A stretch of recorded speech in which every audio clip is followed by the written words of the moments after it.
Alam nyo ba na may official emergency hotline na tayo sa buong Pilipinas? Yup, it's 911, mabilis, libre, at open 24/7.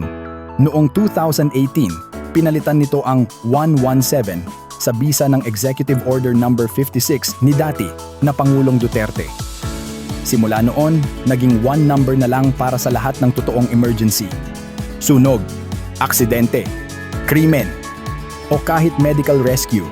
Pinapatakbo ito ng DILG kasama ang mga local government units at katuwang ang PNP, BFP, DOH, AFP, DPWH, DOTR, pati mga volunteers at non-government organizations. Basta emergency, andyan sila agad.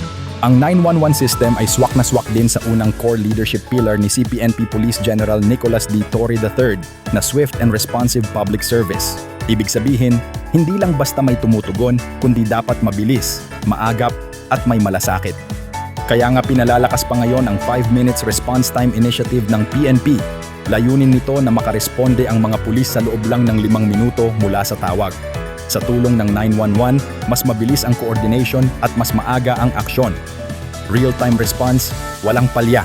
Libre ang pagtawag sa 911 kahit walang load at laging available umaga, gabi, kahit 10 oras. Pero tandaan, huwag na huwag itong gamitin sa biro o prank calls.